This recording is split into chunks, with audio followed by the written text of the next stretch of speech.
mucho menos después, hace una buena presidencia. Ese es un mensaje que desde La Plata, por ejemplo, supieron destilar de una entrevista que dio la semana pasada Martín Guzmán, un dirigente muy lejano a Axel durante su experiencia en el Frente de Todos, pero que dio algunas declaraciones como dando a entender que podía haber ahí, si Axel daba un paso, un acompañamiento. Guzmán, que él dice hoy en día en público sin problema que él quiere ser candidato a presidente en 2027. Pero bueno, incluso si hay varios candidatos a presidente, está muy bien que se vayan reconociendo los unos a los otros como adversarios a los cuales en algún momento tendrán que ordenarse detrás de uno. Va a haber la semana que viene una ocasión para que Kicillof empiece a demostrar esto que le vienen pidiendo, y se lo vienen pidiendo gobernadores, se lo vienen pidiendo sindicalistas, se lo vienen pidiendo intendentes, que va a ser el 2 de julio cuando se cumple el 50 aniversario, medio siglo, de la muerte de Juan Domingo Perón. Así se va a llevar a cabo un acto en San Vicente, en la Quinta de San Vicente, y el principal orador va a ser el gobernador Axel Kicillof. Lo interesante, lo novedoso es que ya confirmaron presencia otros gobernadores, que ya confirmó presencia la cúpula de la CGT, que va a estar obviamente todo el peronismo bonaerense, con lo cual ahí senadores, diputados también van a estar presentes. Será un escenario más amplio que los que viene encabezando Kicillof, claro, para empezar a poner en escena esa candidatura, que no puede ser solamente la consecuencia de la ley de gravedad, no va a ser algo que caiga por sí solo, sino que Kicillof va a tener que empezar a empujar más fuerte por eso, o por lo menos ese es el mensaje con el cual golpean la puerta de la Gobernación de La Plata referentes del peronismo de todo el país. La dura crítica a la ley Bases. Carlos Tomada dijo: la reforma laboral no resuelve ninguno de los problemas del mundo del trabajo. El exministro de Trabajo entre 2003 y 2015 cuestionó las modificaciones previstas en la ley Bases y aseguró que lo único que hace es terminar de quitar derechos a los sectores más vulnerables. El exministro de Trabajo, Carlos Tomada, cuestionó la ley Bases y aseguró que la reforma laboral que propone no resuelve ninguno de los problemas del mundo del trabajo que tiene Argentina. Además, cuestionó que los cambios que propone Javier Milei no avanzan sobre temas claves como la precariedad, los salarios bajos y el aumento de los llamados autónomos. Al contrario, sostuvo que busca combatir el crecimiento de la informalidad transformándola en informalidad legal. Como ejemplo, cuestionó el invento de que un trabajador autónomo pueda tener 5 personas en relación de dependencia. Es una infamia. Si pensamos que el 55% de los trabajadores están en empresas de menos de 5 personas, imaginémonos que de un día para el otro toda esa gente puede quedar legalmente sin derechos, denunció. Entonces, ese argumento de que porque no lo tienen no se lo doy respecto a los derechos laborales, dijo, es siniestro. Para Tomada, se debe promover que los trabajadores tengan cada vez más derechos y no menos. Es el mismo argumento con el que utilizan los cambios tecnológicos como amenaza, no como avance. Para decir que con los cambios tecnológicos hay que suprimir derechos, siguió en esta línea. Finalmente, respondió de manera tajante ante los dichos de AmCham, la Cámara de Comercio de los Estados Unidos en Argentina, que días atrás, en un comunicado, cuestionó la reforma laboral por considerarla poco flexibilizadora. Me parece una vergüenza. Yo los conozco. En 12 años los he tratado. Tienen opinión, pero que pongan por escrito en términos de exigencia mayor flexibilidad y precariedad me parece espantoso. Me parece que debería haber habido una respuesta. Finalizó.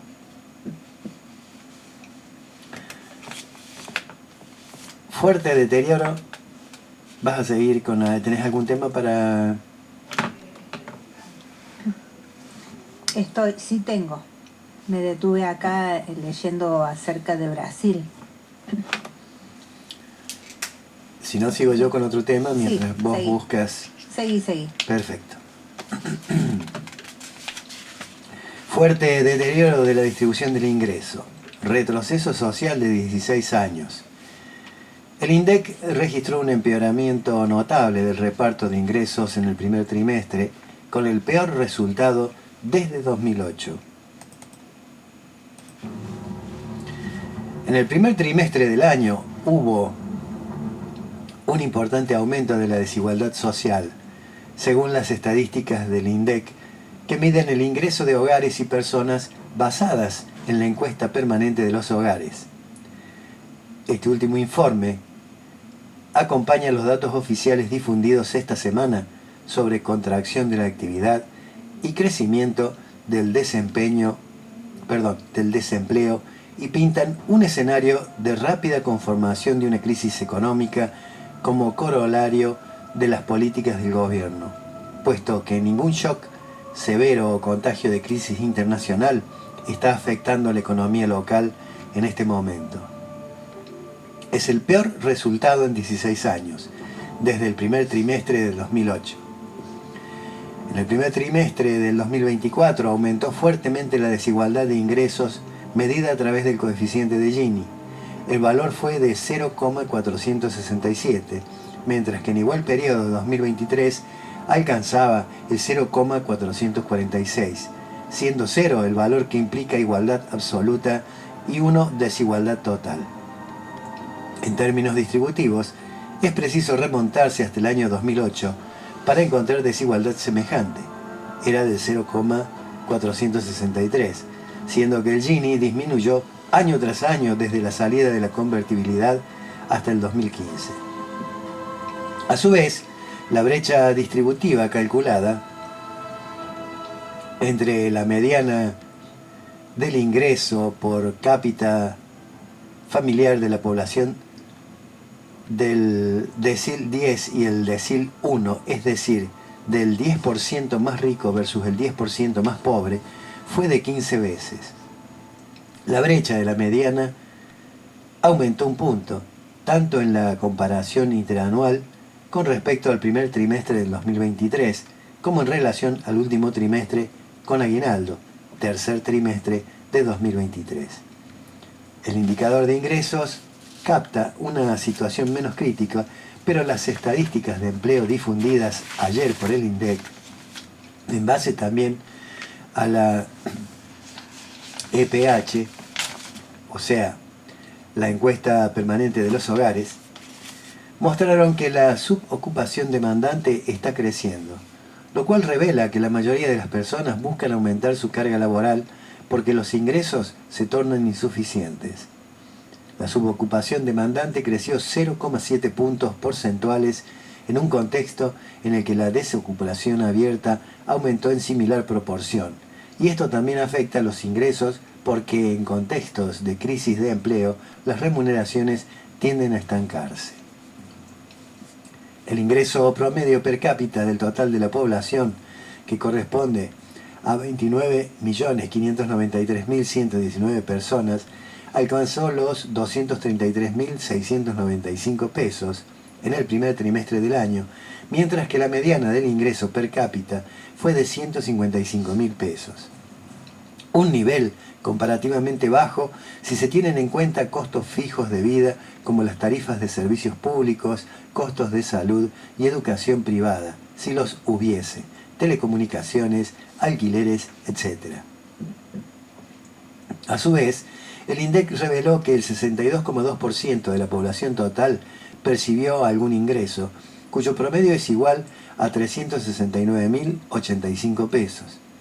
Analizado según la escala de ingreso individual, el ingreso promedio de los estratos bajos, deciles 1 a 4, fue de 122.529 pesos. En los estratos medios, deciles 5 a 8, de 327.862 pesos. Y en los estratos altos, deciles 9 y 10, de 945.325 pesos. Cabe aclarar que tuvieron un ingreso promedio de 429.741 pesos, mientras que las mujeres, uno de 310.064 pesos. En el caso de la población ocupada asalariada, el ingreso promedio fue de 361.445 pesos. El ingreso promedio de las personas asalariadas con descuento jubilatorio fue de 449.382 pesos, acusando un aumento del 196,1% interanual. mientras que en el caso de aquellas sin descuento jubilatorio, el ingreso promedio alcanzó los 197.467 pesos, con 200,8% de aumento interanual. Para el caso de los hogares, los ingresos laborales representaron el 76,8% de las remuneraciones totales, mientras que los ingresos no laborales alcanzaron el 23,2% restante. El peso de los ingresos no laborales es mayor para los deciles de ingreso total familiar más bajos. Bueno, voy con una noticia del diario Opinión del 24 de junio. Frigerio prepara la entrega de nuestro mayor tesoro natural en pago de la deuda que inventaron con Bordet. ¿Escucharon? Nota por Guillermo Luciano. Hace años lo dijimos, aún antes de que Rogelio Frigerio anunciara que iría por la gobernación de Entre Ríos. Su misión como agente de la usura internacional era entregar los cientos de miles de hectáreas de tierras fiscales del sur provincial en pago de la deuda que él recomendó tomar a Bordet, quien aceptó encantado porque vio la oportunidad de financiar su ineptitud como gobernante y de paso hacer caja disponible para poder saquear el presupuesto del Estado, cosa que han hecho a voluntad en las últimas décadas, tanto los Bordet como los Cuadra y el resto de los amorales que vienen conduciendo el destino de la provincia. Usted los conoce, son la casta, cuyo repudio llevó al poder a Chucky, quien prometió que los motosierraría, aunque esto también era una mentira para la gilada. Frigerio siempre ha sido agente de la usura internacional, lo dice él, no nosotros. Lean su currículum, que él publicó en Wikipedia antes que lo borre. Cuando Rogelio Frigerio tenía 27 años, en 1997, y era en ese entonces un hijo de, por herencia de su papá Octavio e influencia de su mentor de siempre, Héctor Mañeto, lo hemos explicado muchas veces, espada del justicialismo, fue designado por el Carlos como presidente del Fondo Fiduciario para el Desarrollo Provincial, SIC, un organismo inventado por los usureros extranjeros para apropiarse de todo el sistema financiero público provincial. Frigerio, el único mérito que tenía personalmente para esta función era y es su absoluta falta de escrúpulos y amor por la patria. Lo confirmó luego cuando cambió de monta en la mitad del río y una noche se durmió peronista y al otro día amaneció macrista. Y a la tarde fue elegido candidato a gobernador por el radicalismo y de paso oficiar como agente local de la política de desmembramiento territorial de nuestra patria, que está ejecutando la Libertad Avanza. En aquel entonces, los usureros de BlackRock le dieron 1.200 millones de dólares para que convenciera, entre comillas, a los gobernadores, aquí estaba Busti, de que entregaran la banca pública.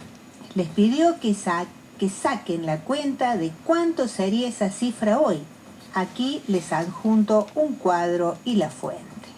Ahí está el cuadro, bueno, yo no lo puedo ver. Cuando decimos que Frigerio es un agente de la usura internacional, no estamos haciendo una acusación sin fundamento. Lean lo que dice él mismo en su currículum publicado en Wikipedia. ¿Cuál fue la razón para que Busti y otros gobernadores aceptaran la entrega? Y 19 entidades financieras de 24 provincias fueron entregadas por nuestros gobernadores a los usureros, porque era la forma que tenían de enterrar en el olvido los créditos que ese los créditos que se auto-otorgaban a ellos mismos, a sus familiares, testaferros y amigos, y que después metían en la cuenta Paga Dios. Algo que hoy sigue ocurriendo en el Banco Nación. Quizás el diputado nacional entrerriano, Atilio Francisco Salvador Benedetti, quien fue director de dicho banco, pueda explicarnos algo al respecto, como beneficiario de créditos de esta entidad. Las etapas del plan diseñado por los usureros y ejecutado por Frigerio son 3, a saber, primera etapa, meter a la provincia en un endeudamiento impagable en dólares con la usura internacional, algo que hicieron con Bordet, quien asintió encantado a meternos en esta trampa por 2 razones. La primera, porque le pateaba el problema a su sucesor. La segunda, porque le dejaba la caja de los fondos públicos liberada para poder disponer de estos para gestionarlos, entre comillas. SIC a voluntad, cosa que han venido haciendo, no solo él, Quader y el resto de la banda, que hoy no pueden explicar sus exorbitantes patrimonios. Y tampoco hay que olvidarse de nuestros legisladores auto-otorgándose a sí mismos sueldos y beneficios estrafalarios, incluidos los contratos truchos, entre comillas, con los que se han robado y nos siguen robando miles de millones. Segunda etapa, la ley que se presenta en estos días en la legislatura. Crear una administración concentrada de los bienes del Estado para su liquidación. La ley que acaba de presentar Frigerio a la legislatura provincial.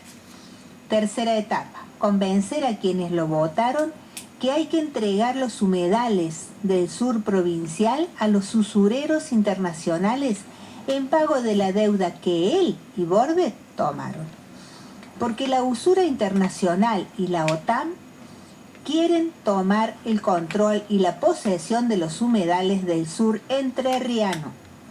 No vamos a abundar explicando que las guerras en curso hoy en el planeta son por el control de los recursos naturales y el agua.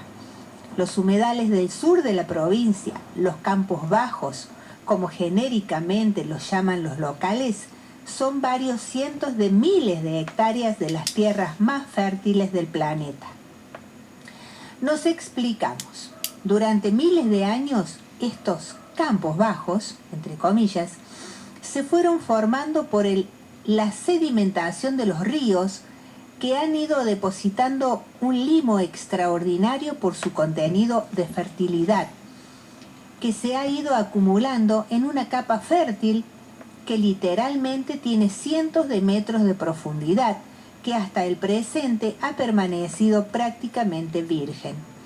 Los que las estudian saben que son de las tierras más fértiles del planeta y además son la estribación sur del mayor acuífero de agua dulce del que dispone la humanidad.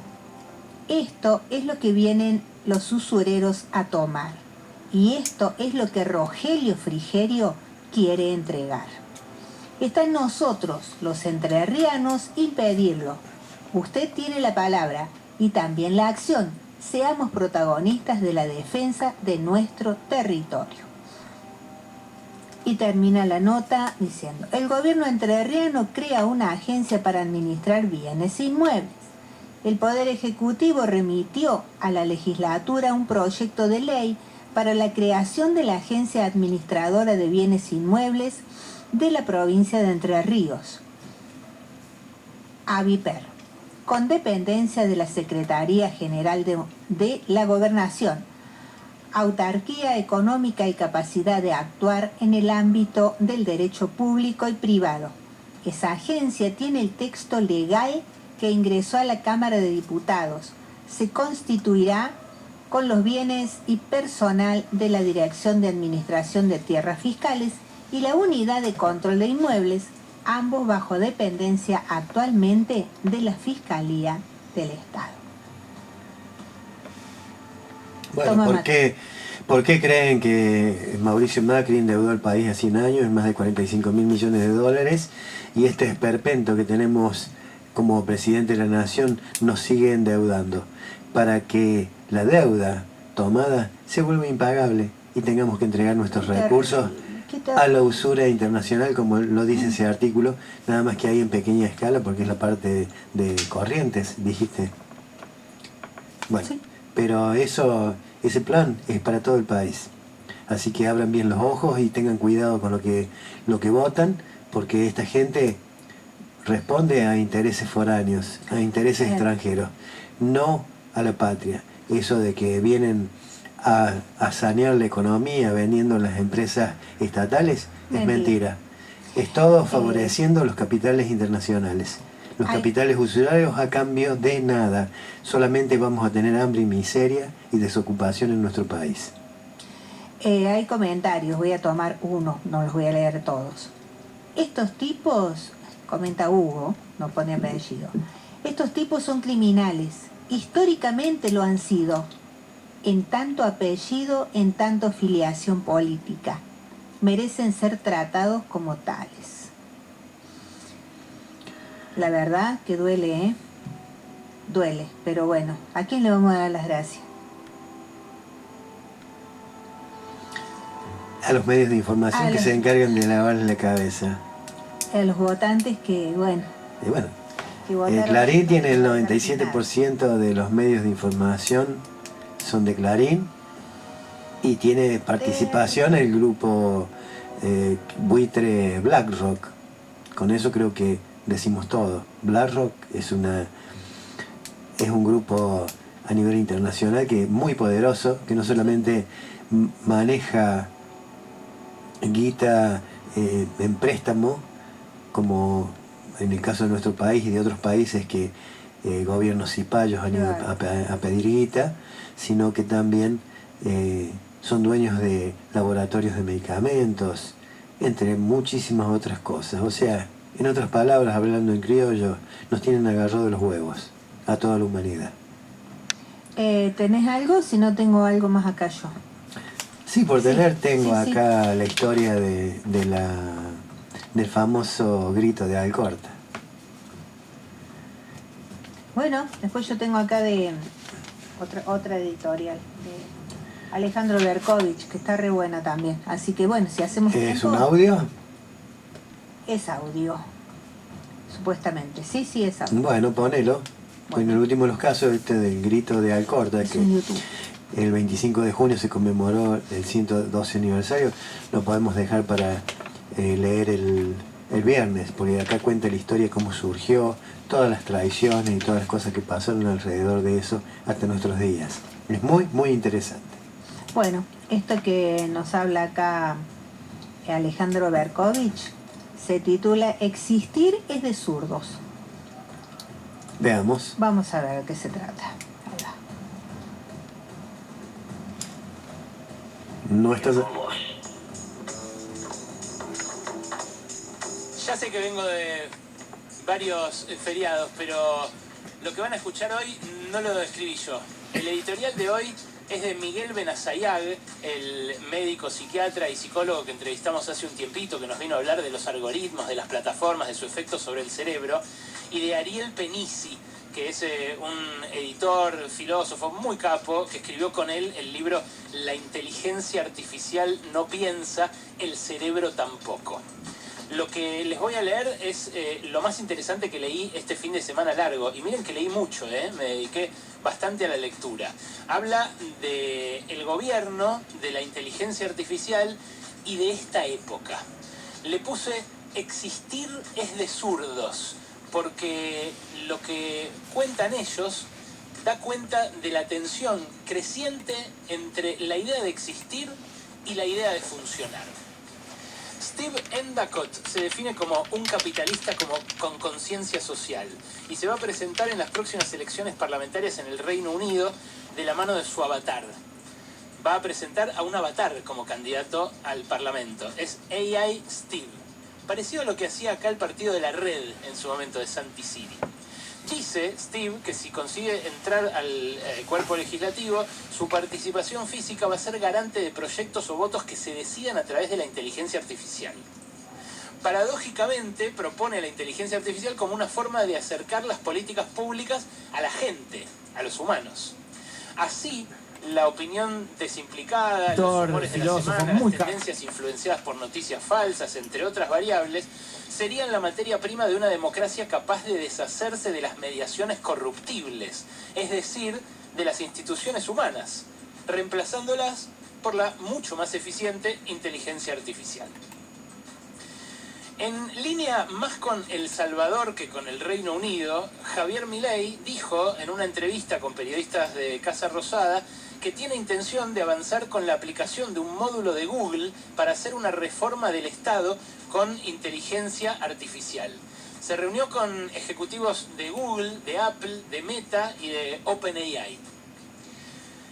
Contrariamente a lo que denuncian las izquierdas, dicen Benazayag y Ariel Penisi, el problema de los algoritmos de las plataformas y de la inteligencia artificial no es el lavado de cerebro, sino el aplastamiento de la singularidad humana. 20 años de experimentaciones constatan la imposibilidad por parte del cerebro y más ampliamente por parte de nuestra constitución subjetiva de metabolizar la interfaz digital. Trastornos de ansiedad, atrofias en zonas cerebrales específicas según el dispositivo, delegación masiva de funciones sin tiempo para el reciclado cerebral o la recuperación, son algunas de las afecciones más extendidas. De esto nos habló Benazayag cuando vino a la entrevista acá en Pasaron Cosas, que tantos oyentes me comentaron.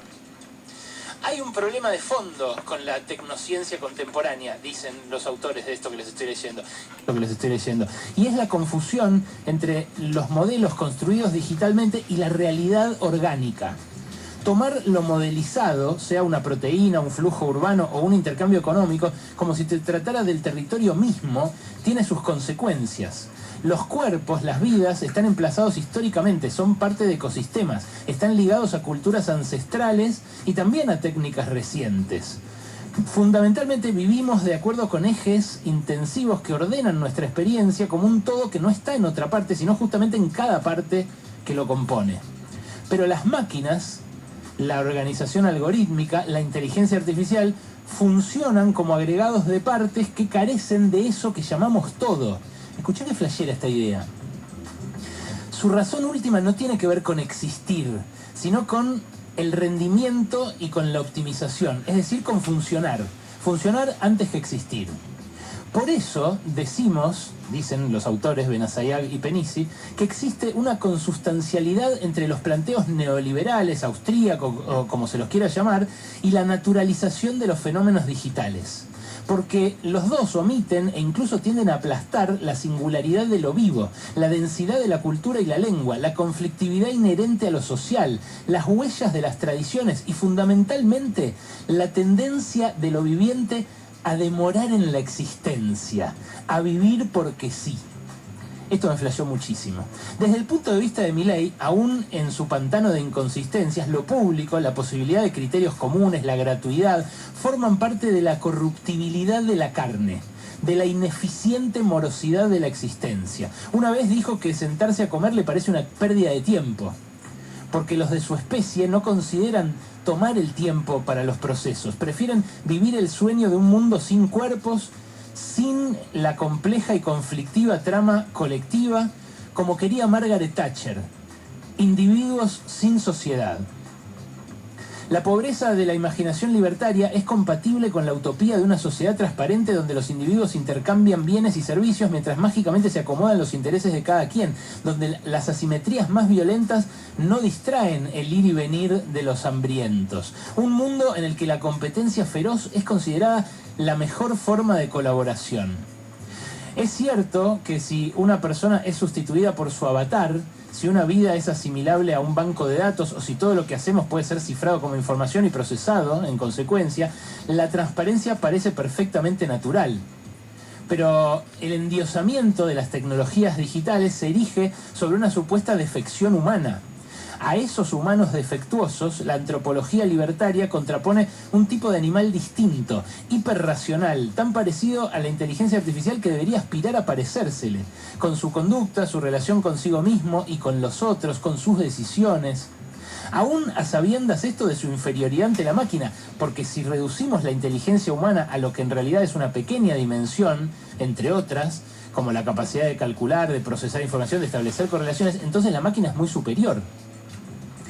El reverso de la ideología de la transparencia, dicen Benassayag y Penici, es la obscenidad de las posturas de las llamadas nuevas derechas, la legitimidad de la verborragia discriminadora, sexista, racista, clasista. Esa es su sinceridad. Y la insistencia del progresismo sobre la crueldad del gobierno, y en particular del estilo presidencial, parece desconocer el giro epocal del cual Milei es un emergente. Explicitar el modo en que unos ganan y otros pierden, así como castigar públicamente a quienes son considerados un letargo en la coyuntura de progreso inexorable, es parte de la racionalidad de una política que se consustancia con la digitalización de todo, de la experiencia de vivir. Cuando observamos la relación con la inteligencia artificial, con las plataformas, etcétera, de personas adultas o jóvenes que vivimos parte de nuestra vida ajenos a la promiscuidad tecnológica, advertimos, dicen los autores, que algo resiste en ellas, porque cuentan con una estructuración orgánica, hábitos y sensibilidad por afuera de la tecnosfera. Pero ¿qué pasa cuando un chico de 12 años aparece como hipercompatible con la máquina? Esto también me impactó porque me pasa con mis hijos.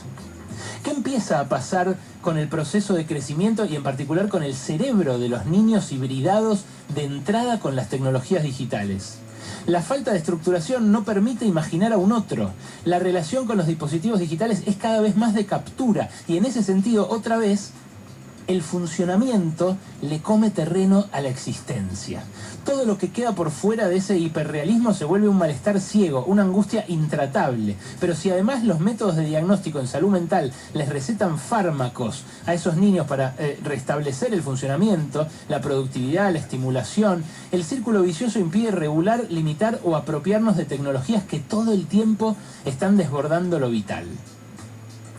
Creemos que el punto de partida de todo análisis crítico no tecnófobo e incluso con la intención de imaginar formas de apropiación de las nuevas tecnologías digitales es la diferencia de naturaleza entre la inteligencia artificial y la inteligencia orgánica.